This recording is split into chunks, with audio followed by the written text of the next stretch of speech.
తీయండి. కీర్తనల గ్రంథము 19వ అధ్యాయము 13వ వచనం. దురాభిమాన పాపములో పడకుండా నీ సేవకుని ఆపుము, వాటిని నన్ను ఏలనీయకము, అప్పుడు నేను యథార్థవంతుడనై అధిక ద్రోహము చేయకుండా నిందారహితుడని అగుతును. హల్లెలూయా. దావీదు గారు ప్రార్థన చేస్తూ ఉన్నారు. దురాభిమానములో పాపములో పడకుండా నన్ను కాపాడు ప్రభువా. ఒకవేళ నేను పడిపోతే అదేమి చేస్తుందంటే నన్ను ఏలుతూ ఉంది.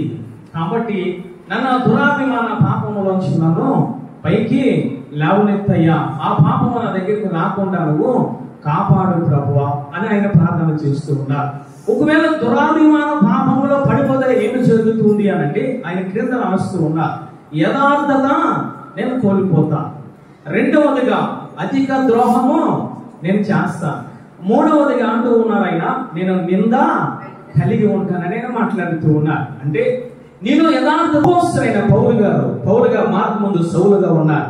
ఆయన అంటూ ఉన్నాడు కదా, నేను రోమ పౌరసత్వాన్ని కలిగి ఉన్నా, నేను గమనీయులు పాదముల దగ్గర అధిక విద్యాభ్యాసము నేను చేశాను, నాకు అధికారం ఉంది, నేను ఈ యొక్క రోమ సామ్రాజ్యంలో ఉన్నతమైన ఉద్యోగంలో ఉన్నాను. ఏమిటి? దురాభిమానము, పాపము. దేవాది దేవుడు ఎప్పుడైతే దర్శించాడో, దేవాది దేవుడు ఎప్పుడైతే మాట్లాడాడో ఆయన అంటూ ఉన్నాడు, నా అతిశయము క్రీస్తే. హల్లెలూయా, హల్లెలూయా. తన అభిప్రాయాన్ని మార్చుకున్నాడు. దురాభిమాన పాపములోంచి బయటికి వచ్చాడు. ఈ రోజు దురాభిమాన పాపములు ఎక్కడ ఉన్నాయంటే ఎక్కడో అన్యుల దగ్గర లేదు. దురాభిమాన పాపము సంఘాలలో విశ్వాసంలో ఏర్పాటు చేస్తూ ఉంది. నేనే బాగా పాటలు పాడతా, నేనే బాగా వాక్యాన్ని చదువుతా, నేనే బాగా ప్రార్థన చేస్తా, నేనే బాగా ఇదిగో వాక్యాన్ని నేను చెప్పగలను. ఏమిటి ఇది? నేను అనేది దురాభిమాన పాపము. దావీదు గారు అంటూ ఉన్నారు, అటువంటి పాపములో పడకుండా నన్ను కాయు ప్రభువా. హల్లెలూయా. పడితే ఏమి జరుగుతుంది? అది నిన్ను ఏలుతూ ఉంది, నీలో ఉన్న యథార్థతను తీసివేస్తుంది, నిన్ను నింద మనిషిగా తయారు చేస్తుంది. అంతేకాదు ఆయన అంటూ ఉన్నాడు, అధిక ద్రోహము చేయువాడిగా తయారు చేస్తుంది. ఈరోజు ఇటువంటి ఒక దురాభిమాన పాపము నీలో నాలో ఉందా తల్లి? ఉంటే దేవాది దేవుడు ఈ మధ్యకాల సమయంలో నీతో మాట్లాడుతూ ఉన్నాడు. దురాభిమాన పాపము తీసివేసుకోమని మాట్లాడుతూ ఉన్నాడు. హల్లెలూయా. ఒక రాజయ్యుడు అంటూ ఉన్నాడు, నాకు బలము ఉంది, నాకు శక్తి ఉంది, నాకు అనేక రథములు ఉన్నాయి, అనేక గుర్రములు ఉన్నాయి, కానీ వాటిలో నా అతిశయం లేదు, వాటిని నేను నమ్ముకోవడం లేదు, వాటిని నేను లెక్క చేయడం లేదు. నా అతిశయం అంతా యెహోవా నామమే. హల్లెలూయా. నా అతిశయం. ఈరోజు దేనిని బట్టి నువ్వు అతిశయపడుతూ ఉన్నావు? దేనిని బట్టి గర్వం చెందుతూ ఉన్నావు? నీ ఆస్తిని బట్ట, నీ ఉద్యోగం బట్ట, నీ అందము బట్ట, లేదా నీ కులం వారు ఎక్కువ మంది ఉన్నారని, నీ పట్టణమును బట్ట, నీ ఊరిని బట్ట, నీ రక్త సంబంధం బట్టి అతిశయపడుతున్నావు. నువ్వెక్కడ ఉన్నావు తెలుసా? దురాభిమాన పాపములు ఏలుబడి చేస్తూ ఉన్నారు. నిన్ను ఏలుబడి చేస్తూ ఉన్నది అంటే నువ్వు చనిపోయినా, నీ పిల్లలు చనిపోయినా, తర్వాత సంతానము వచ్చిన ఈ దురాభిమాన పాపము ఏలుబడి చేస్తూనే ఉంటుంది. దురాభిమాన పాపములో అంటే ఏమిటో ఒకసారి చూద్దాం. సంఖ్యాకాండము 15వ అధ్యాయం 30వ వచనం. అయితే దేశమందు పుట్టినవాడే కానీ పరదేశీయులు కానీ ఎవడైనను సాహసించి పాపము చేసిన ఎడలా. హల్లెలూయా. సాహసించి పాపము చేయడం అంటే దురాభిమానం. సాహసించి, జాగ్రత్తగా వెళ్ళండి, సాహసించి పాపము చేయడం అంటే ఏదైనా మన రక్త సంబంధము అగ్నిలో ఉన్నాడు, ఏదైనా మన రక్త సంబంధము మన మిత్రుడు ఇదిగో వరదలో కొట్టుకొని వెళ్ళిపోతూ ఉన్నాడు, మనం ఏమి చేస్తామో తెలుసా? సాహసించి అతనిని మనము రక్షిస్తాం, అతనిని మనము కాపాడుతూ ఉంటాం. దానిని ఏమంటారంటే సాహసించి. అంటే నీ ప్రాణాన్ని కూడా లెక్క చేయకుండా నువ్వేమి చేస్తున్నావో తెలుసా? ఇదిగో కొట్టుకొని వెళ్ళిపోతున్నా, అగ్నిలో కాలిపోతున్నా ఆ మనిషిని నువ్వు రక్షిస్తూ ఉన్నావు. అది మంచి విషయమే. కానీ ఇక్కడ ఇక్కడ ఇక్కడ యొక్క దేవాది దేవుడు మాట్లాడుతున్నాడు, సాహసించి పాపము చేసిన ఎడల అదేమవుతుందంటే దురాభిమాన పాపం. అది నీకు అన్ని తెలుసు, ఇశ్రాయేలు ప్రజలు ఎక్కడ ఉన్నారో తెలుసా? ఐగుప్తు నుంచి బయటికి వచ్చేసారు. ఐగుప్తు నుంచి బయటికి వచ్చేసిన తర్వాత దేవాది దేవుడు మాట్లాడుతున్నాడు, ఎవడైనా సాహసించి పాపము చేస్తాడమో, ఎవడైనా సాహసించి నాకు వ్యతిరేకంగా నడుస్తాడమో, ఎవడైనా సాహసించి నాకు వ్యతిరేకంగా మాట్లాడతాడమో అది దురాభిమాన పాపములకు వస్తుంది. అటువంటి వాడిని ఏమి చేయాలి అంటే 31వ వచనంలో వాడు యెహోవాను తృణీకరించిన వాడు అవును కాబట్టి కనుక అట్టువాడు నిశ్చయముగా జనుల్లో ఉండకుండా కొట్టి వేయవలెను. ఎందుకు అంత పెద్ద శిక్ష అనంటే తెలిసి తెలిసి సాహసించి పాపము చేయడం. తెలుసు ఐగుప్తు నుంచి ఏ విధంగా వచ్చాడో తెలుసు, మన్నా తిన్నాడు తెలుసు, ఇదిగో బండలో నీళ్లు త్రాగాడు తెలుసు, సమస్తము అద్భుత కార్యములు ఆశ్చర్య కార్యములు తెలుసు. కానీ వాడిలో దురాభిమాన పాపములోనికి వెళ్ళిపోతూ ఉన్నాడు. ఏమిటి అంటే సాహసించి పాపము చేస్తూ ఉన్నారు. ఈరోజు సాహసించి పాపము చేస్తూ ఉన్నారు విశ్వాసులు, ఈరోజు సాహసించి పాపము చేస్తూ ఉన్నారు క్రైస్తవులు, ఈరోజు సాహసించి పాపము చేస్తూ ఉన్నారు యాజకులు. ఎక్కడ ఉంది దురాభిమాన పాపము అంటే సంఘంలో ఏర్పడి చేస్తూ ఉంది, విశ్వాసులో ఏర్పడి చేస్తూ ఉంది, యాజకుల్లో ఏర్పడి చేస్తూ ఉంది. కాబట్టి దావీదు గారు అంటూ ఉన్నారు, ఇటువంటి ఇదిగో దురాభిమాన పాపములో పడకుండా నన్ను కాపాడు, నన్ను కాపాడు. ఏమిటి దురాభిమాన పాపము? సాహసించి పాపము చేస్తున్నాము. అక్కడే చూడండి 16వ అధ్యాయము సంఖ్యాకాండము 16వ అధ్యాయం 3వ వచనంలో అహరోనులకు విరోధముగా పోగుపడి మీతో మాటిక పని లేదు, సర్వ సమాజంలోని ప్రతి వాడును పరిశుద్ధుడే, యెహోవా వారి మధ్యనున్నాడు, యెహోవా సంఘము మీద మీరెలా హెచ్చించుకొనుచున్నారు. ఎవరయ్యా? కోరాహు, దాతాను, అభిరాములు మోషేతో మాట్లాడుతున్నారు, అహరోనుతో మాట్లాడుతున్నారు. మీరు పరిశుద్ధులా? దేవాది దేవుడు మీ ప్రార్థనే ఆలకిస్తారా? మీరే నీతిమంతులా? సర్వ సమాజంలో ఉన్న ప్రతి ఒక్కడు కూడా నీతిమంతుడే, పరిశుద్ధుడే అని మాట్లాడుతూ ఉన్నారు. ఎందుకు తెలుసా? తన భక్తిని తాను నమ్ముకుంటూ ఉన్నారు. కోరాహు, అభిరాము, దాతానులు పెద్దవారు తన భక్తిని తాను నమ్ముకుంటూ ఉన్నారు, తన విశ్వాసాన్ని తాను నమ్ముకుంటూ ఉన్నారు, తన నీతిని తాను నమ్ముకుంటూ ఉన్నారు. అంటూ ఉన్నారు కదా, ఓ మోషే నువ్వే కాదు సర్వ సమాజంలో ప్రతి ఒక్కరు కూడా నీతిమంతులే. దేవాది దేవుని వాక్యాన్ని నమ్ముకోకుండా, దేవాది దేవుని స్వరము నమ్ముకోకుండా వీరు చేసే తప్పు, వీరు చేసే దురాభిమానం ఏమిటంటే మేము కూడా పరిశుద్ధులే, మాతో కూడా దేవాది దేవుడు మాట్లాడతాడు, మేము కూడా మా నీతి కూడా గొప్పదే, మా యొక్క ప్రార్థన కూడా గొప్పదే, మేము కూడా నీతిమంతులమే, దేవాది దేవుడు నీతోనే మాట్లాడతాడని స్వనీతితో వారు తిరగబడుతూ ఉన్నారు. స్వనీతి అనేది దురాభిమానం, నేను అనేది దురాభిమానం. నేనే ప్రార్థన చేస్తే, నేనే పాటలు పాడితే, నేనే వాక్యం చేస్తే నేను అనేది దురాభిమాన పాపంలోనికి వస్తుంది. నేను నేను నేను అనేది ఎప్పుడైతే దేవాది దేవుణ్ణి తెలుసుకున్నావో నేను అనేది నీలో చావాలి. చావకుండా అప్పుడప్పుడు బయటికి వస్తూ ఉందమ్మో నేను అనేది. అదేంటో తెలుసా? దురాభిమాన పాపం. ఇక్కడ దురాభిమాన పాపము ఎవరైతే కలిగి ఉన్నారో దేవాది దేవుడు ఆజ్ఞాపించారు, భూమికి ఆజ్ఞాపించారు. దురాభిమానము పాపము ఉన్నారు కాబట్టి భూమిని ఆజ్ఞాపించారు, నెరవేర్చింది. అందులో సమస్తము కూడా వీళ్ళందరూ వెళ్ళిపోయారు. కారణం ఏమిటో తెలుసా? దురాభిమాన పాపము. దురాభిమాన పాపము. అందుకే దావీదు గారు అంటూ ఉన్నారు, దురాభిమాన పాపము నాలో ఏలుబడి చేయకుండా నువ్వు నన్ను కాపాడు అని అంటూ ఉన్నారు. ఈరోజు నీలో అహం ఏలుబడి చేస్తుందా? నీలో నేను అనేది ఏర్పడి చేస్తుందా? నేనే ప్రార్థన చేస్తే, నేనే పాటలు పాడితే, నేనే సంఘంలో ఉంటే, నేనే వాక్యం చెబుతూ ఉంటే నేను అనేది ఏర్పడి చేస్తూ ఉందామో జాగ్రత్త. దురాభిమానములో పాపములో పడిపోతావు. పరిసెడు ప్రార్థన చేస్తున్నాడు సంఘంలోకి వచ్చి, ఏమిటో తెలుసా? నేనే దశంభాగం ఇస్తూ ఉన్నా, నేనే 2 రోజులు ఉపవాసము ఉంటూ ఉన్నా అంటూ ఉన్నాడు. నేను ఎలా ఉన్నాను తెలుసా? నేను వ్యభిచారి వల్ల లేదు, నేను దొంగ వల్ల లేదు, రకరకాలుగా నీతి స్వనీతి ప్రార్థన చేస్తూ ఉన్నాడు. దేవాంతి దేవుడు అంటూ ఉన్నాడు, నువ్వు దురాభిమాన పాపములో నువ్వు ఉన్నావు కాబట్టి నీతిమంతుడిగా నీవు తీర్చగలిగావు. ఈరోజు నీ ప్రార్థనను బట్టి, నీ శక్తిని బట్టి, నీ యొక్క రకరకముల భక్తిని బట్టి నువ్వు నీతిమంతుడని అనుకుంటూ ఉన్నావేమో, దానిని దురాభిమాన పాపం అంట. దేవాది దేవుడు అంటూ ఉన్నాడు, ఏమిటో తెలుసా, నీ నీతి మురికి గుడ్డల వలె నాకు కనిపిస్తూ ఉన్నాయి. దురాభిమాన పాపము. రక్షణ వస్త్రము పోతూ ఉంది. ఒకప్పుడు రక్షణ వస్త్రము కలిగి ఉన్నవారే దాదాపు అభిరాములు, కానీ వారిలో స్వనీతి రావడం వల్ల ఏమి జరిగిందో తెలుసా, ఆ రక్షణ వస్త్రము ఏ విధంగా తయారైంది, మురికి గుడ్డల వల్ల తయారవడానికి గల కారణం ఏమిటో తెలుసా, దురాభిమాన పాపము. ఈరోజు నీలో నాలో ఏలుబడి చేస్తూ ఉందామో. ఒక విశ్వాసి కోసం దేవుని దగ్గర ఒక సంఘ కంపెనీ ప్రార్థన చేస్తూ ఉన్నానట. ఏమిటనంటే, వెనకాల వచ్చిన వాళ్ళందరూ కూడా ఆత్మను పొందుకుంటూ ఉన్నారు, వరములు పొందుకుంటూ ఉన్నారు, అనేక రీతిగా ఫలాలు ఫలిస్తూ ఉన్నారు. కానీ ఒక బిడ్డ ఒక 70 సంవత్సరాలు 80 సంవత్సరంలో ఆ బిడ్డకు ఉన్నది. ముసలాడు వృద్ధాప్యంలోకి వచ్చేసింది, కానీ ఆమె జీవితంలో ఎదుగుదల లేదు, ఆమె జీవితంలో అభివృద్ధి లేదు, ఇంకా ఆమె ఆత్మను పొందుకోవడం లేదు.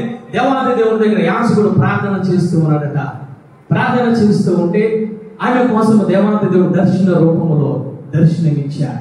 ఏమి చేస్తుందో తెలుసా, ఆమె ఆరాధన అనేటప్పటికీ ఈ పాట నాకే తెలుసు కదా అని చెప్పి ఆమె పాడడం మానివేసి, చేతులు చప్పట్లు పట్టడం మానివేసి ఆ విధముగానే ఉంటుందట.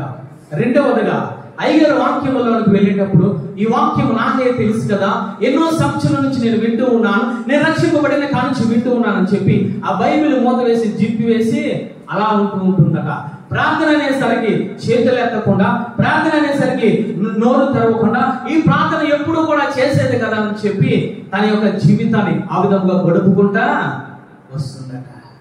దేవాది దేవుడు చూపించాడు. ఆమె ఎక్కడ ఉంది తెలుసా, అన్ని నాకే తెలుసు, అన్ని నాకే తెలుసు. నిన్న కాక మనం వచ్చారు, మీరందరూ ఏదో మాట్లాడుకుంటూ ఉన్నారు, ఏదో ప్రార్థన చేస్తూ ఉన్నారు, ఏదో ఆరాధన చేస్తూ ఉన్నారు, సమస్తము కూడా నాకే తెలుసు, నాకే తెలుసు. దురాభిమాన పాపము. దేవాది దేవుని ఎదురుగుండా పెట్టుకొని వారందరూ అంటూ ఉన్నారు, నువ్వు అబ్రహాము కన్నా గొప్పవాడువా, నువ్వు ఏలియా కన్నా గొప్పవాడువా, నువ్వు ఇర్మియా కన్నా గొప్పవాడువా. ఏమిటా తెలుసా, మనుషులు నమ్ముకున్నారు వాళ్ళు. దేవాది దేవుడు అంటూ ఉన్నాడు, ఏమిటా తెలుసా, నేను అబ్రహాము కన్నా ముందు ఉన్నా వాడను అని చెబుతున్నా. వారి అభిప్రాయం మారలేదు, వారి దురాభిప్రాయంలోకి వెళ్ళిపోయారు. అంటే దురాభిప్రాయం అంటే ఏమిటో తెలుసా, నీకు నీవే నమ్ముకోవడము, లేదా ఎదట వ్యక్తిని నమ్మడము. నీకు నీవే నమ్ముకోవడము కాదు, ఎదట వ్యక్తిని నమ్మడము కాదు. నువ్వు ఎవరిని నమ్మాలో తెలుసా, నిన్ను సృజించిన దేవాది దేవుని వాక్యాన్ని నమ్మాలి. తండ్రి కుమార పరిశుద్ధాత్మ దేవుడిని నమ్మాలి. దానిని ఏమంటారంటే, నీలో దురాభిమానము లేదు అని దేవాది దేవుడు సాక్ష్యం ఇస్తూ ఉంటారు. ఈరోజు ఎటువంటి అభిమానము మనము కలిగి ఉన్నాము తల్లి. ఈ యొక్క సమూయేలు గారు వచ్చి మాట్లాడుతూ ఉన్నారు. ఎవరిని అని అంటే, సౌలు మహారాజుతో మాట్లాడుతూ ఉన్నాడు. అమాలేకులందరూ నువ్వు చంపివి, ఏ శాస్త్రము కూడా నువ్వు మిగల్చడానికి నువ్వు వీల్లేదు. కానీ అటువంటి సమయంలో సౌలు ఏమి చేశాడనంటే, సమూయేలు గారు పరిశుద్ధాత్మ దేవుడు సమూయేలు గారితో మాట్లాడిన మాటల మీద గౌరవం ఇవ్వలేదు, కానీ ఎవరి మీద గౌరవం ఇచ్చారో ఒకసారి చూడండి తల్లి. 1వ సమూయేలు గ్రంథము 16వ అధ్యాయం, 1వ సమూయేలు గ్రంథము 16వ అధ్యాయం 24వ వచనం. సౌలు జనులకు జడిసి వారి మాట వినినందున నేను యెహోవా ఆజ్ఞను నీ మాటలను మీరి పాపము తెచ్చుకుంటుని, పాపము తెచ్చుకుంటానని మాట్లాడుతున్నాడు.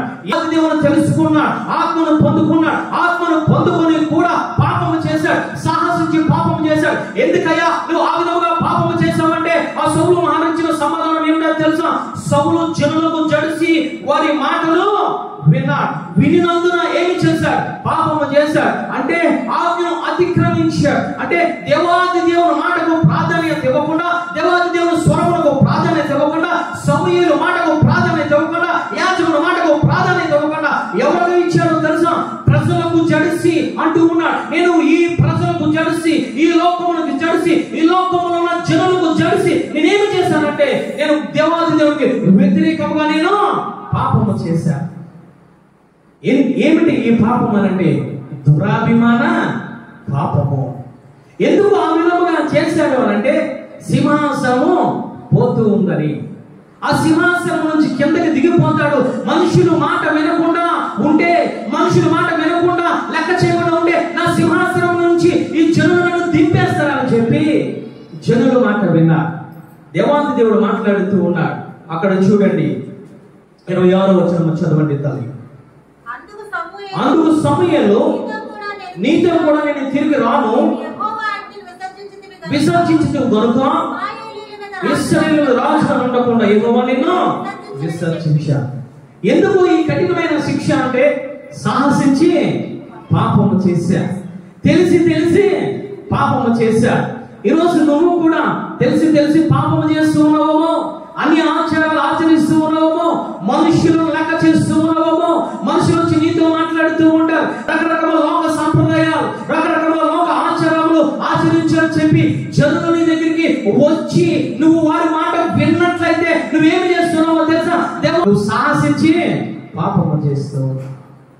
సౌలు సాహసించి పాపము చేసిన వెంటనే సమూయేలు అంటూ ఉన్నాడు, నువ్వేదైతే కోరుకుంటూ ఉన్నావో, ఏ సింహాసనానికి నువ్వు భయపడి దేవునికి ఎదురకుండా నువ్వు దురాభిమానాన్ని కలిగి ఉన్నావో అది నీ దగ్గర నుంచి తీసివేయబడుతుంది. ఈరోజు మనుషులు నమ్ముకుంటూ ఉన్నావా? ఈరోజు సాంప్రదాయాలు నమ్ముకుంటూ ఉన్నావా? ఈరోజు మూఢ ఆచారాలు, మూఢ విశ్వాసాలని నమ్ముకుంటూ ఉన్నావా? సజీవుడైన దేవాంతి దేవుని విడిచిపెట్టి ప్రాణము లేని వస్తువులను నమ్ముకుంటూ ఉన్నావు. ప్రాణము లేని ఆచారములను, ప్రాణము లేని మనుష్యులను, వాక్యము ఎరిగిన అన్యాజనులను తీసుకుని వచ్చి నీ కుటుంబంలో, నీ గృహంలో పెట్టుకుంటూ ఉన్నావు. దాన్ని ఏమంటారు తెలుసా? దురాభిమాన పాపము. అందుకే దావీదు గారు అంటూ ఉన్నారు, నేను రథములను బట్టి, గుర్రములను బట్టి నేను అతిశయ పడడం లేదయ్యా, మనుషులను బట్టి నేను అతిశయ పడడం లేదయ్యా, యెహోవా నామమును బట్టి నేను అతిశయ పడుతూ ఉన్నా. వాక్యం అంటే నా సహోదరి సహోదరుడా, నువ్వు రక్షింపబడ్డావు, దూరం నడిపించబడ్డావు. కానాను వరకు దేవాంతి దేవుడు కృప ఇచ్చాడు సౌలు మహారాజుకు. కానీ అన్యులకు తెలిసి సౌలు మహారాజు చేసినట్లు దేవునికి వ్యతిరేకమైన కార్యక్రమం చేస్తూ ఉన్నాము. దేవాంతి దేవుడు అనేక రీతిగా నీతో మాట్లాడుతూ ఉన్నాడు, అనేక రీతిగా బోధిస్తూ ఉన్నాడు, నీకు అర్థమైన రీతిగా పరిశుద్ధాత్మ దేవుడు సంఘంలో బోధిస్తూ ఉన్నాడు.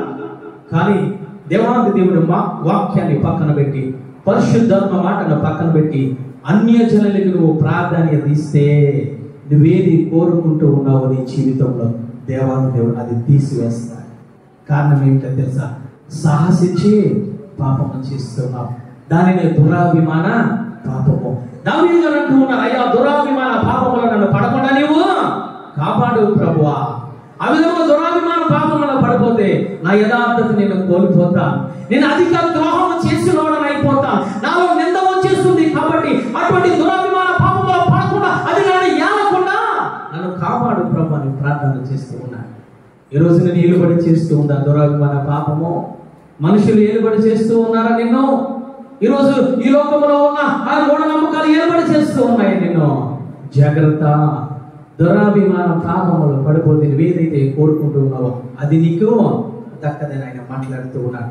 రెండవదిగా చూద్దాం, హెబ్రీయులు రాసిన పత్రిక 10వ అధ్యాయం 26వ వచనం.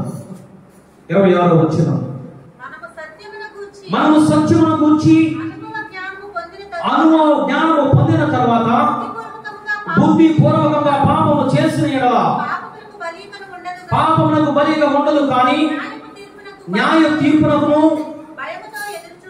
భయముతో ఎదురు చూచుటయు విరోధులను దూషింపబోవు తక్షణమైన అగ్నికిను ఉండును. హల్లెలూయా. అంటే మొట్టమొదటి పాపం ఏమిటారంటే దురాభిమాన పాపం అంటే నువ్వు సాహసించి పాపము చేయడం దురాభిమాన పాపం. రెండవదిగా పరిశుద్ధ లేఖనం సెలవిస్తూ ఉంది, సత్యము గురించి నువ్వు తెలుసుకున్నావు.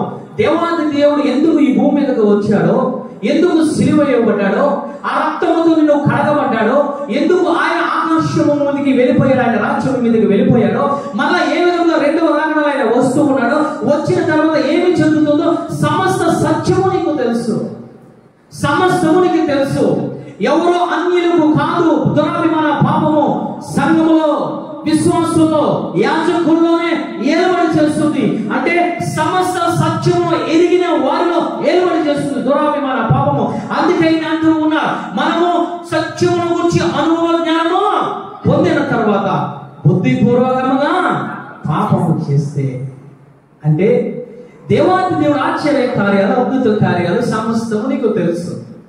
తెలిసి కూడా నువ్వు పాపములోకి వెళ్ళిపోతే, తెలిసి కూడా నువ్వు బుద్ధిపూర్వకముగా నువ్వు పాపము చేస్తే దాన్ని ఏమంటారండి? దురాభిమాన పాపము. నువ్వు అభిమానం అంతా ఎక్కడ ఉండాలి? వాక్యం మీద ఉండాలి.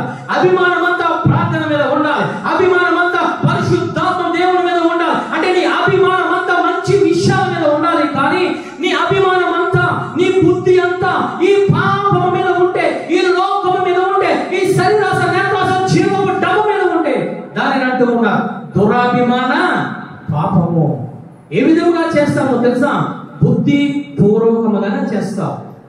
నీకు తెలుసు ఏమిటనంటే నువ్వు బుద్ధిపూర్వకంగా పాపం చేస్తే నరకానికి వెళ్ళిపోతావని తెలుసు. తెలిసి తెలిసి తెలిసి కూడా నువ్వు బుద్ధిపూర్వకంగా పాపం చేస్తూ ఉన్నావు అంటే దాన్ని ఏమంటారంటే దురాభిమాన పాపము అంటూ ఉంటారు. ఈరోజు తెలిసి తెలిసి పాపం చేస్తూ ఉన్నావా? తెలిసి తెలిసి అబద్ధాలు ఆడుతూ ఉన్నావా? తెలిసి తెలిసి వ్యభిచారం చేస్తూ ఉన్నావా? తెలిసి తెలిసి అన్యులతో సహవాసం చేస్తూ ఉన్నావా? తెలిసి తెలిసి అన్యాయం అక్రమము చేస్తూ ఉన్నావా? బుద్ధిపూర్వకముగా ఇది దేనిలోనికి వస్తూ ఉందండి? దురాభిమాన పాపములోనికి ఇది వస్తూ ఉంది.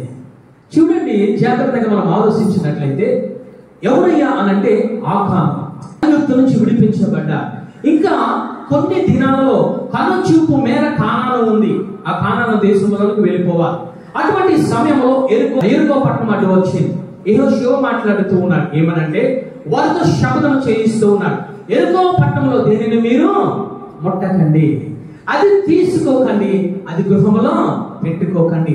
శబ్దము చేయించారు. ఇశ్రాయేలు ప్రజలందరినీ పోగు చేసి, ఇశ్రాయేలు ప్రజలందరినీ సమాజంలో సమకూర్చి వారందరితో రెండు చేతులు పైకెత్తించి దేవాది దేవుడు మాట్లాడుతూ ఉన్నాడు. ఎరుకో మీద యుద్ధము చేయండి, కానీ ఎరుకో శాపగ్రస్తమైనది కాబట్టి దేనిని మీరు ముట్టకండి అని శబ్దము చేయించారు. అంతేకాదు యెహోషువ మాట్లాడుతూ ఉన్నాడు. ఎవరైతే ఎరుకో పట్టణంలో యొక్క పునాది వేస్తారో జ్యేష్ఠ కుమారుడు చచ్చిపోతాడు. ఎవరైతే దూరబంధం ఎత్తుతారో కనిష్ట కుమారుడు చనిపోతాడు. శబ్దము చేయించిన తర్వాత యుద్ధానికి పంపించారు. ఆ కారణం ఎవ్వరు చూడడం లేదని చెప్పి దుర ఆలోచన కలిగింది, దుర్బుద్ధి కలిగింది. ఎవరు చూడడం లేదని షీనారు వస్త్రాన్ని తీసుకున్నారు, బంగారు కడ్డీని తీసుకున్నారు, వెండిని తీసుకుని గృహంలో పెట్టారు. ఇక్కడ లేఖనము సెలవిస్తూ ఉంది. ఏమిటో తెలుసా? సత్యమును గురించి అనుభవ జ్ఞానము పొందిన తర్వాత బుద్ధిపూర్వకంగా పాపము చేసిన ఎడల వాడికి తక్షణమే తీర్పు, తక్షణమే అగ్ని వస్తుందని లేఖనము సెలవిస్తూ ఉంది. ఎందుకు ఆ విధంగా పరిశుద్ధాత్మ దేవుడు రాయించడం జరిగింది అనంటే ఆకాను బుద్ధిపూర్వకంగా పాపము చేశాడు కాబట్టి అతని జీవితంలో జరిగింది ఏమిటో తెలుసా? వెంటనే తీర్పు వెలువడిన తర్వాత అందరూ ఆకోరు లోయలోకి తీసుకువెళ్ళి రాళ్లతో కొట్టి చంపి అగ్ని చేత కాల్చివేశారు. కారణం ఏమిటో తెలుసా?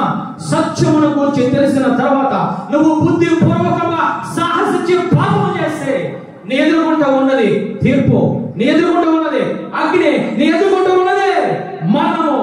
ఈరోజు ఎందుకు ఈ విధంగా జరుగుతూ ఉంది అంటే సంఘంలో దురాభిమాన పాపము. ఎందుకు ఎదుగుదల లేదు అంటే దురాభిమాన పాపము. ఎందుకు ఆత్మను పొందుకోవడం లేదు అంటే దురాభిమాన పాపము అడ్డుగానే పడిపోతుంది సంఘంలో. ఈరోజు ఎదుగుదల లేదు విశ్వాసంలో. కారణం ఏంటో తెలుసా? దురాభిమాన పాపము. దేవాది దేవుడు ఏదైతే చేయటట్టు ఉన్నాడో, ఇదిగో సాహసించి పాపము చేయడం, దేవాది దేవుడు ఏదైతే చేయటట్టు ఉన్నాడో బుద్ధిపూర్వకంగా ఇదిగో సత్యమును గూర్చి జ్ఞానం తెలిసిన తర్వాత కూడా పాపము చేస్తూ ఉన్నారు. ఈరోజు ఎందుకు ఆ విధంగా పిల్లలు తయారైపోతూ ఉన్నారు? ఎందుకు ఈరోజు ఆత్మీయ జీవితంలో శాపాలు, ఎందుకు ఆత్మీయ జీవితంలో కుటుంబంలో ఇదిగో శాపములు ఏర్పడి చేస్తూ ఉన్నాయి, శ్రమలు ఏర్పడి చేస్తూ ఉన్నాయి, కష్టాలు ఏర్పడి చేస్తూ ఉన్నాయంటే తెలిసి తెలిసి పాపము సాహసించి బుద్ధిపూర్వకంగా పాపము చేస్తూ ఉన్నాము. కాబట్టి దావీదు గారు అంటూ ఉన్నారు ఏమిటో తెలుసా? ఇటువంటి దురాభిమాన పాపములు పడకుండా నన్ను కాపాడు. ఈరోజు నీకు తెలిసింది దురాభిమాన పాపం ఏమిటి? బుద్ధిపూర్వకంగా పాపము చేస్తూ ఉన్నాము, సాహసించి పాపము చేస్తూ ఉన్నాము. ఒకనొక దినాన దేవాది దేవుడు తీర్పు ఉంది, గమనించుకో. తీర్పు తర్వాత అగ్ని ఉంది, గమనించుకో. దేవాది దేవుడు నీతో మాట్లాడుతూ ఉన్నాడు. మారు మనసు పొందాలి. దురాభిమాన పాపము మనము వేసుకోవాలి. యాజకుడిలో దురాభిమానం కలిగి ఉంటే ఏమి జరుగుతూ ఉందయ్యా? ఏలియా ఒక ఆత్మ పాలు కలిగి ఉన్నవాడు, ఎలీషా రెండు ఆత్మ పాలు కలిగి ఉన్నాడు. ఎలీషా తర్వాత యాజకుడుగా ఉండాలి. ఎవరయ్యారంటే గెహాజీ ఉండాలి. గెహాజీ ఎన్ని పాలు ఆత్మను పొందుకోవాలనంటే 7 పాలు ఆత్మను పొందుకోవాలి. హల్లెలూయా, హల్లెలూయా, హల్లెలూయా. ఏలియా ఎన్ని సూచక క్రియలు చేశారు? 8 సూచక క్రియలు చేశారు. తర్వాత ఎలీషా ఎన్ని చేయాలి? 16 చేశారు. తర్వాత గెహాజీ ఎన్ని చేయాలి? 32 చేయాలి. హల్లెలూయా. అంటే చేయాలి, కానీ గెహాజీ చేయలేకపోవడానికి గల కారణము సత్యము తెలుసు, వాక్యము తెలుసు, ఆత్మ తెలుసు. 2 పాలు ఆత్మలు ఉన్నాయని తెలుసు, 7 పాలు ఆత్మ ఉందని తెలిసి తెలిసి తెలిసి ఏమి చేస్తూ ఉన్నాడు తెలుసా? రథము వెంబడ పరిగెడుతూ ఉన్నాడు, బుద్ధిపూర్వకంగా పరిగెడుతూ ఉన్నాడు, జ్ఞానపూర్వకంగా పరిగెడుతూ ఉన్నాడు.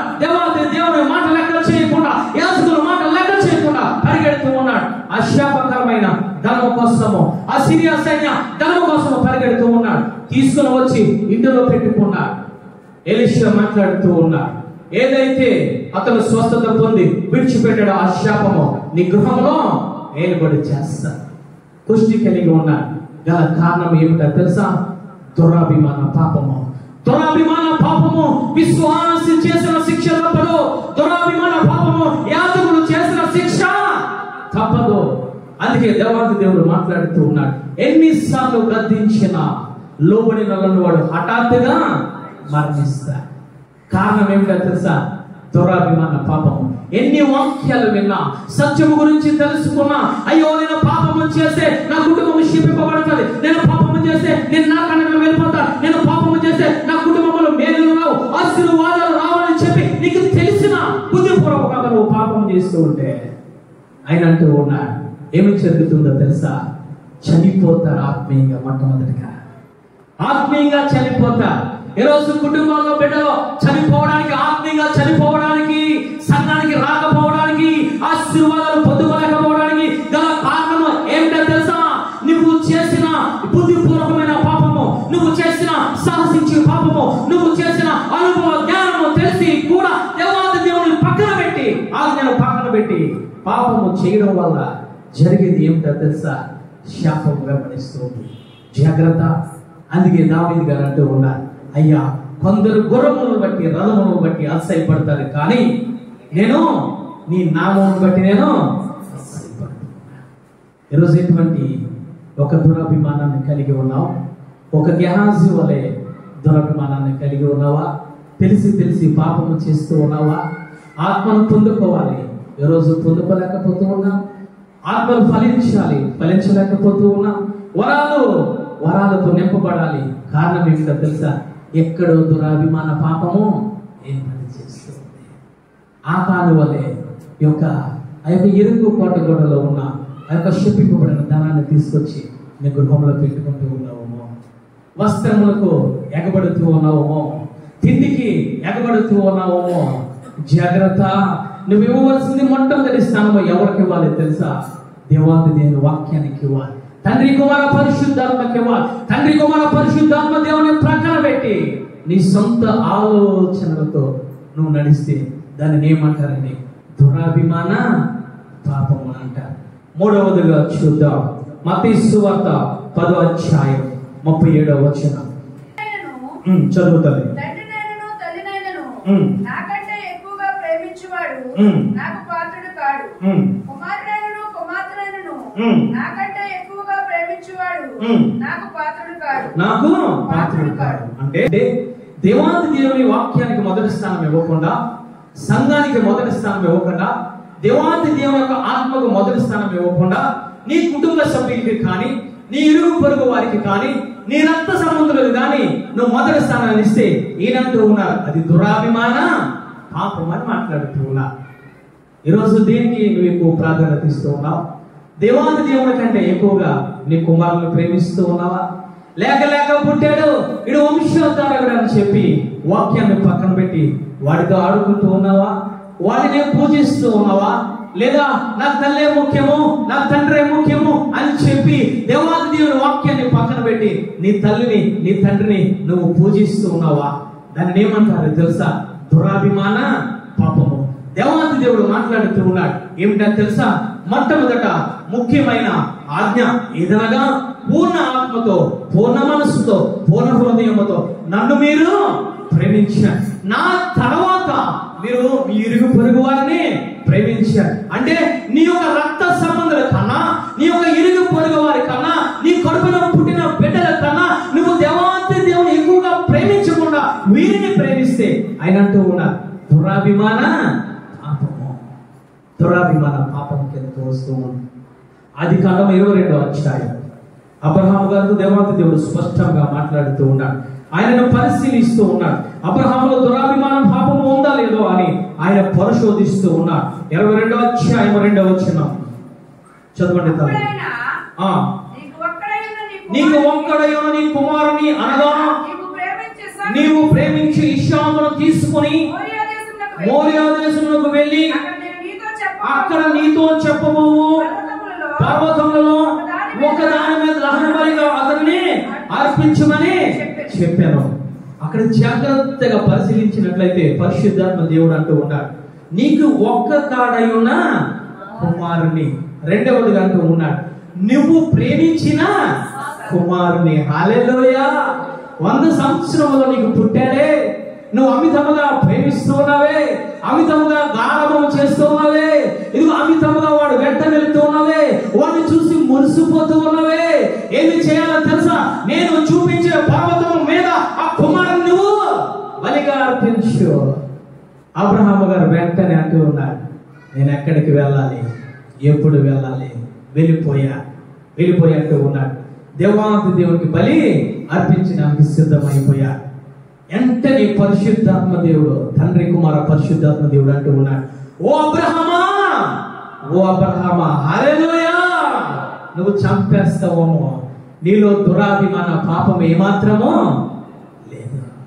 నీ కుమారుని కన్నా, నీకు నీ యొక్క భార్య కన్నా, నీ యొక్క సంపద కన్నా, నీకు పనివారి కన్నా, అందరికన్నా ఎక్కువగా నన్ను ప్రేమిస్తున్నావు కాబట్టి నీలో దురాభిమానం అనేది లేదా.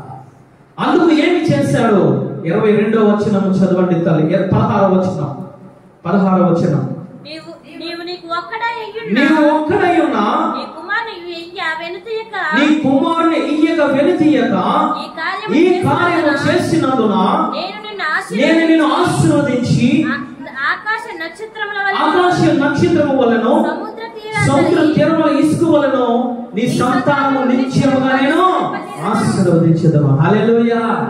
ఎప్పుడైతే దురాభిమాన పాపం అబ్రహాములో లేదో దేవాది దేవుడు అంటూ ఉన్నాడు ఇసుకను చూపించాడు. ఎందుకు ఇసుకను చూపించాడు తెలుసా? ఇప్పుడు వరకు ఇసుకను ఎవరు లెక్క పెట్టలేదు. ఆకాశాన్ని చూపించాడు. ఎందుకు తెలుసా? ఇప్పుడు వరకు ఆకాశ నక్షత్రాలు ఎవరు లెక్క పెట్టలేదు. ఎందుకు ఆ విధంగా ఆశీర్వదిస్తానంటే తనను పరిశోధించాడు, తనను పరిశీలించాడు. దురాభిమాన పాపం అనేది ఉండదు. నా కన్నా, నా వాక్యాల కన్నా, నా మాట కన్నా, నా స్వరము కన్నా అబ్రహాము ఇదిగో ఏమి చేస్తానని చెప్పి పరీక్షించి ఆశీర్వదిస్తూ ఉన్నాడు. ఈరోజు దేనికి ఎక్కువ ప్రాధాన్యత ఇస్తూ ఉన్నాం? నీ కుమారుడు కుమార్తెలుగా, నీ రక్త సంబంధులుగా, నీ యొక్క తల్లి తండ్రికి నువ్వు ఎక్కువ ప్రాధాన్యత ఇస్తూ ఉన్నావా? దేవాది దేవుడు మాట్లాడుతూ ఉన్నాడు దురాభిమాన పాపము చెయ్యకండి. ఎవరైనా తల్లినైనా తండ్రైనా రక్త సంబంధులైనా ఎక్కువగా ప్రేమిస్తే నాకు పాత్రుడు కాడు. కారణం ఏమిటో తెలుసా? నీలో దురాభిమానం ఉంటుందో, దురాభిమానం ఉంటే పాత్రుడు కాడు అని ఆయన మాట్లాడుతూ ఉన్నాడు. అంతేకాదు, ముగించుకుందాం, చివరికి వచ్చేసాం. నికోదేము ఏమి చేస్తూ ఉన్నాడు? ప్రార్థన చేస్తూ ఉన్నాడు. ఏ విధంగా తెలుసు? చాలా భక్తితో ప్రార్థన చేస్తూ ఉన్నాడు. దేవుడితో వచ్చి మాట్లాడుతుంది. 3 గంటల వేళలో అంటూ ఉన్నది కదా, ఇదిగో నీ యొక్క భక్తి దేవాది దేవుడు చూశాడు, నీ దాన ధర్మాలు దేవాది దేవుడు చూశాడు. నీ మీద పాద సన్నిధి దగ్గరికి వెళ్ళిపోయింది. వచ్చి మాట్లాడుతుంది దేవదూత. ఏమని తెలుసా? ఇదిగో పేతురు ఉన్నాడు, పేతురుని పిలిపించుకుని వాక్యాన్ని నువ్వు బోధించుకో. పేతురు వచ్చా. వచ్చిన తర్వాత ఈ యొక్క కొర్నేలి ఏమి చేస్తున్నాడు తెలుసా?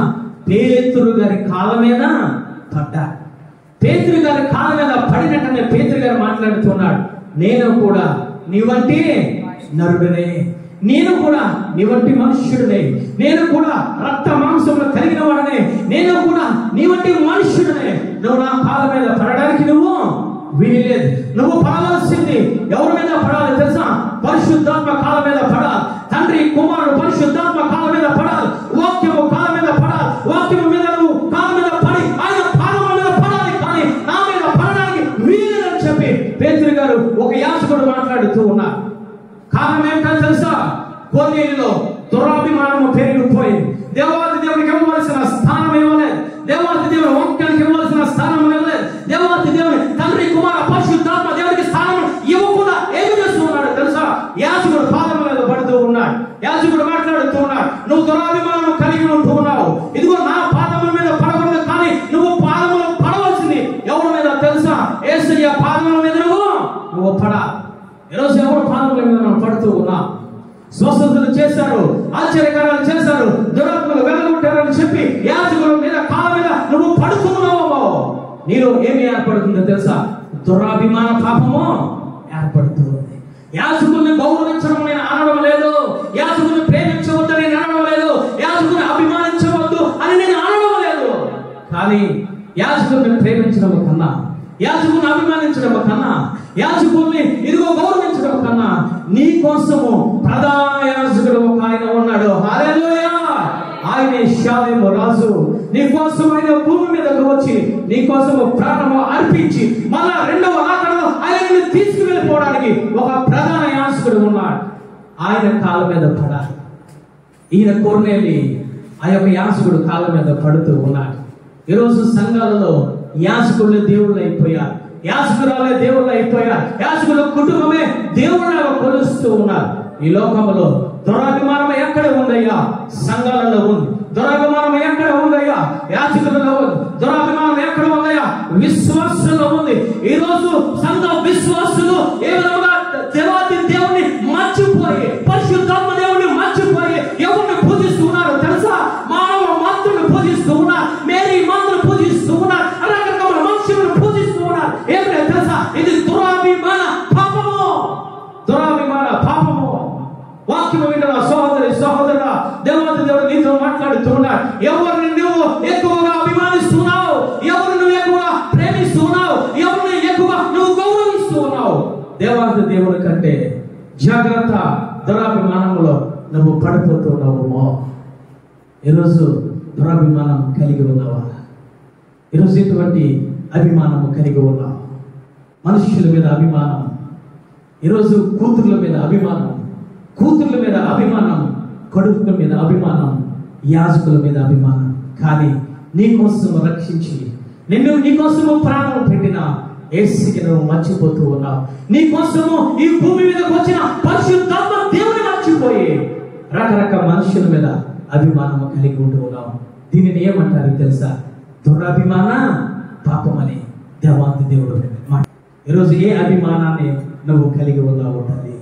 మొట్టమొదటిగా ఆయన అంటూ ఉన్నాడు, దురాభిమాన పాపములో పడకుండా నన్ను నువ్వు కాపాడు ప్రభువా. అది నన్ను ఏలుతూ ఉందయ్యా, అది నన్ను ఏలకుండా నువ్వు కాపాడు ప్రభువా అని ఆయన మాట్లాడుతూ ఉన్నాడు. దురాభిమాన పాపం అనగా మొట్టమొదటిది ఏమిటో తెలుసా? సాహసించి పాపము చేయడం. రెండవదిగా నువ్వు బుద్ధిపూర్వకంగా పాపము చేయడం. మూడవదిగా దేవాది దేవుని కన్నా ఎక్కువగా నువ్వు దేనికి ప్రాధాన్యత ఇచ్చినా అది దురాభిమాన పాపంలోనికి వస్తుంది. ఎవరయ్యా దురాభిమానం పాపము చేసిన వారు?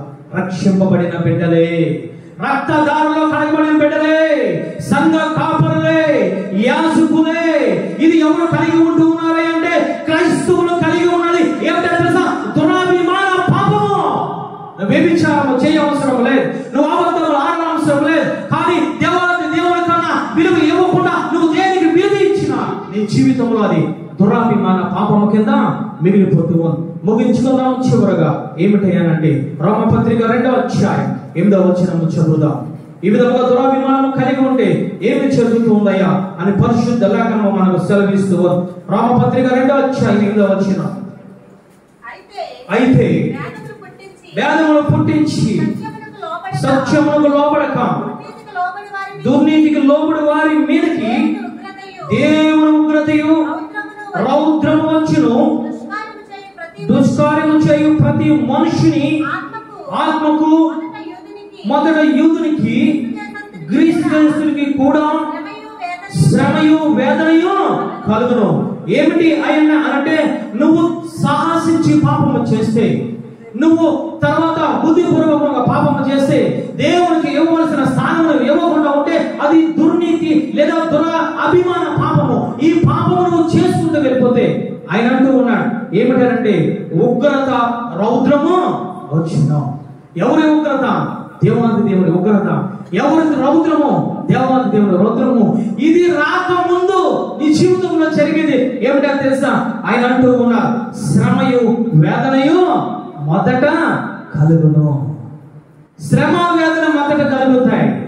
ఎవరైతే దురాభిమానము పాపము చేస్తూ ఉన్నారో, ఎవరైతే దురాభిమాన పాపములో మునిగిపోయి ఉన్నారో, ఎవరైతే దురాభిమాన పాపము చేత ఏర్పడి చేస్తూ ఉన్నారో, వారిలో జరిగేది ఏమిటంటే, మొట్టమొదట జరిగేది ఆయన అంటూ ఉన్నారు, శ్రమ కలుగుతూ ఉంది. రెండవదిగా వేదన కలుగుతూ ఉంది. మూడవదిగా అంటూ ఉన్నారు, ఉగ్రత వస్తూ ఉంది. నాలుగవది అంటూ ఉన్నారు, ఆయన రౌద్రము నువ్వు చూస్తావని మాట్లాడుతూ ఉన్నారు. ఈరోజు ఎందుకు ఆ విధంగా శ్రమలు? ఈరోజు ఎందుకు ఆ విధంగా కష్టాలు అంటే, దేవాది దేవునికి ఇవ్వకుండా, దేవాది దేవునికి స్థానము మొదటి స్థానం ఇవ్వకుండా, మనుష్యులకు ఆచారములకు, ప్రాణము లేని ధనానికి, ప్రాణము లేని వస్త్రములకు, ప్రాణము లేని ఆహార పదార్థములకు ఈరోజు నువ్వు ఇస్తూ ఉన్నావు మొదటి స్థానము. మొదటి స్థానం ఇస్తే అది దురాభిమాన పాపము. దురాభిమాన పాపములో నేను ఏబడి చేస్తూ ఉంటే నీకు కలిగేది శ్రమ, నీకు కలిగేది వేదన, నీకు కలిగేది ఉగ్రత, నీకు కలిగేది ఆయన అంటూ ఉన్న రౌద్రము కలుగుతుంది అంటూ ఉన్నారు. మరి ఏమి చేయాలయ్యా? ఈ దురాభిమాన పాపము నేను కలిగి ఉన్నాను కొన్నాళ్ళగా, నేను ఏమి చేయాలయ్యా? ఈ దురాభిమాన పాపము ఎలా నేను ఏమి చేయాలంటే, దావీదు గారు మాట్లాడుతూ ఉన్నారు 119వ దావీదు కీర్తన 133వ అధ్యాయం. 119వ దావీదు కీర్తన 133వ అధ్యాయం. నీ వాక్యమును బట్టి నా అడుగులు స్థిరపరచుము, ఏ పాపమును నన్ను ఏలనీయకము. అంటే నీ దురాభిమాన పాపములను పడిపోయి నేను ఏలుతూ ఉందామో, నిన్ను ఏలకుండా చేయాలంటే ఆయన అంటూ ఉన్నారు, నీ వాక్యమును బట్టి నా అడుగులను స్థిరపరచు. పడకుండా స్థిరపరచయ్యా. నీ వాక్యము ప్రకారంగా నన్ను జీవించడానికి నన్ను స్థిరపరచు. దురాభిమాన పాపములో నా అడుగులు వేస్తానము, దురాభిమాన పాపములో నేను పడిపోతానము, అది ఏలకుండా నేను చేయాలంటే నీ వాక్య ప్రకారంగా నా అడుగులు స్థిరపరచు. నీ వాక్య ప్రకారంగా నడవడానికి స్థిరపరచు. అప్పుడు ఏ పాపము కూడా నన్ను ఏలనీయదు. చివరిగా అంటూ ఉన్నా ఏమిటో తెలుసా? నీ వాక్య ప్రకారంగా నన్ను నడవనీయు ప్రభువా. కొందరు రథమును బట్టి గుర్రములను అతిశయపడతారు, కానీ నీ వాక్య ప్రకారముగా నీ నామమును బట్టి నేను అతిశయ పడుతూ ఉన్నా. ఈరోజు ఇటువంటి దురాభిమానములో ఉన్నావు. దేవాది దేవుడు నీకు స్పష్టంగా తెలియజేశాడు.